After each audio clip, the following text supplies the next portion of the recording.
கோயம்புத்தூர் கொடிஷியாவில் ஸ்ரீ சக்கரவர்த்தி mall exhibition சூப்பராக run ஆயிருக்கு. நேற்று டே 2ல் இன்னொரு விஷயம்னா நம்ம 90க்கு மேலே ஸ்டால் நம்பர் 90க்கு மேலே இருக்கனால ஒரு ரவுண்ட் பண்ணி வரணும். நிறைய பேர் தேடி வர்ற மாதிரி இருந்துச்சு.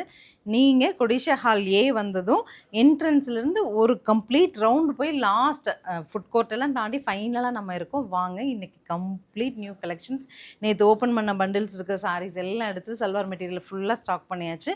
இப்போ நம்ம எக்ஸ்போ கிளம்பிட்டோம். நான் ட்ரைப் பண்ணியிருக்க சாரியில் இருக்க கலர்ஸ் பார்த்துடலாம். It's a jute Banarasi with tie and dye border, oxidise zari இருக்கிற மாதிரியான ஒரு ஃபங்க்ஷன் வேர் சாரீங்க இது. அழகாக இந்த மாதிரி உங்களுக்கு நீட்டான முந்தி அண்ட் ப்ளவுஸோடு வந்துடும். இன்னும் இருக்கிற கலர்ஸும் நான் அப்டேட் பண்ணுறேன். பார்த்துட்டு பிடிச்ச கலர் புக் பண்ணிடுங்க.